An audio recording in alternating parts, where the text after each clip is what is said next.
Oh, good lad. Well done, thank you. No. Hi guys, my name's Dave and I'm from Bangers and Cash. I'm Paul from Bangers and Cash. I'm Derek from Bangers and Cash. You've sent in some interesting car stories, which we're now going to read.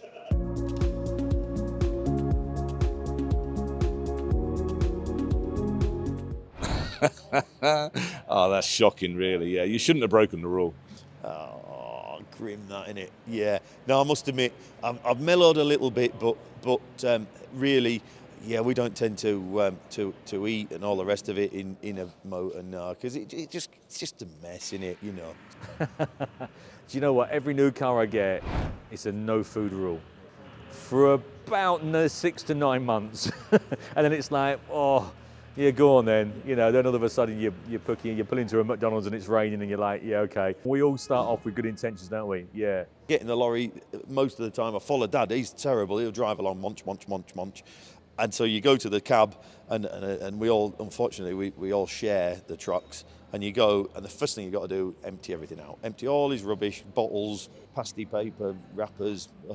No eating in my cars, no. Our boys were told no eating, no sweets of any sort, and I feel bad about it now because we generally have 3 in the back, and the 2 smaller ones would sit either side of David, and he had to put his feet either side of the tunnel, so he didn't touch the carpet. He had to keep his feet on a rubber mat.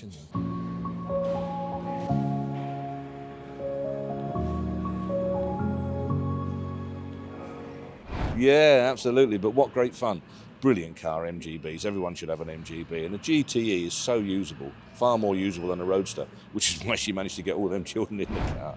We got 11 in a Sierra Sapphire one night to go out, and that was a fair task. Yeah. Don't know how you get 7 of you in an MGB, though. They're only that tall, aren't they? But well done.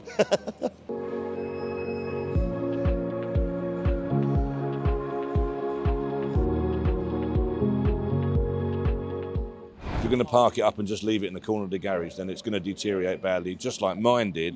I kept my dad's car thinking, I can't sell it when he died. But it was a big mistake, because by the time I did get round to sell it, it was pretty poor, so I should have sold it. But I can understand him feeling like that, because I can remember the cars that I picked my 3 children up from hospital. And so there is some sort of sentimental attachment to the car that you use for that purpose, yeah. Yeah, I have, and you think you're never going to sell them. As time goes on, that sort of weakens off and dilutes a little. But you always remember the car, I think, that you bring your first home in, and mine was a Land Rover Discovery. You always remember that moment and that trip, and the car. I think with many, I think the car becomes part of that journey, for the want of a better word, you know.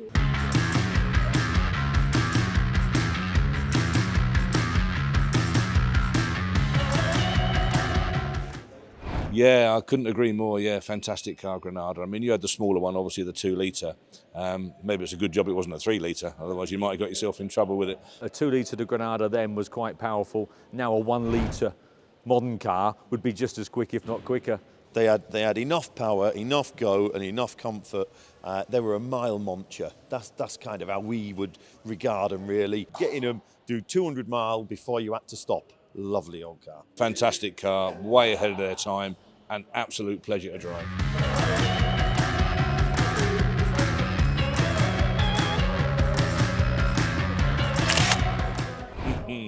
Well, that's a shame, really, because Riley Kesha was the flagship of that particular model of vehicle, and that particular model was Britain's best-selling car for about 8 years. So they were actually a really good car, but they rushed it for fun, and if you didn't look after them, they could be trouble, yeah. Extremely fond memories of my grandfather, who was only happy when he was repairing something. So yeah, I'm sure he was just as happy outside tinkering, repairing, as he was driving it. Certainly my granddad was. He would never buy something that was faultless. He was big into his camper vans. Didn't really go very far with them. Half the time he would sit outside and have a cup of tea in the van, outside the house or whatever. Maybe he was getting out of grandma's way. That was more to the point.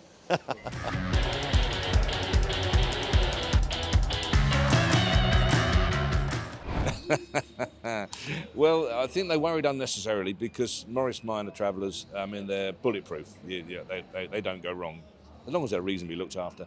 But the Traveller version is so useful. I mean, it's a van with windows, really. So I can imagine them having lots and lots of fun. And in their day, they were the perfect family car. cheapest car in the world to run, little Morris 1000, you know, cheapest car to run. Every time we get a Morris Traveller in, it's one of those grin cars. It just evokes all sorts of images, really. It's very British, very housewife going out shopping type, wicker basket type, you know. They're a great car, a little Traveller, and I'm sure lots of families have had lots of fun with Travellers. They're very much you know, an affordable, all-round family car back in the day. So good car then.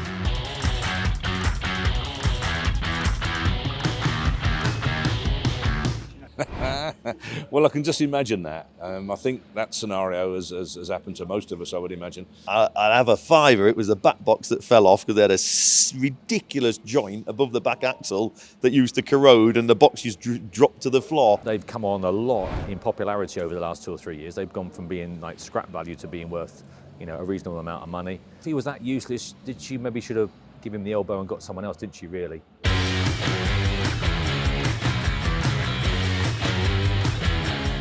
Well, yeah, great. I mean, I'm glad it was all successful in the end.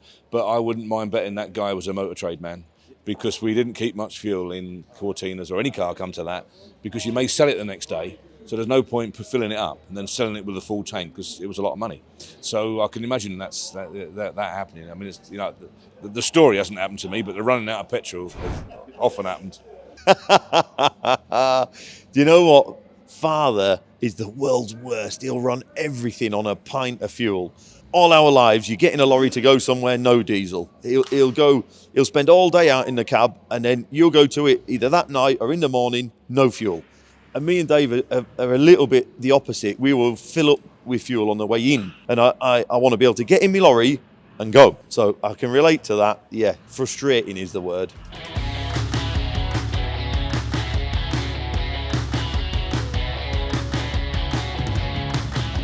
Yeah, brilliant story, that, isn't it? Absolutely brilliant. I don't know whether that sort of thing would happen nowadays. I don't know if it would. It's a shame that it was a Renault. I mean, I'd have been far more impressed if it had been a Ford or something like that. But good luck to you. Great fun. Cool story there. I think that's probably one of the better stories there, yeah. Absolutely, that's fantastic, isn't it? Yeah, I thought you were going to go on to say, while he was in the police car, baby arrived. But yeah, no, again, little stories like that are brilliant, aren't they? They just stick with you forever, don't they? You know. So. Funnily enough, that story is me. Is it? Were you really? Brilliant. The running joke in my family was going to name me Renault. Well, Cleo. yeah, what's the middle name? Not Cleo. Brilliant, well done. Say it, boys. Yeah. Mean job. Yeah. Thank you. Thank you so much. Me, mate. Nice one, mate. Thanks ever so much. Cheers, mate. Yeah, no worries. Thanks ever so.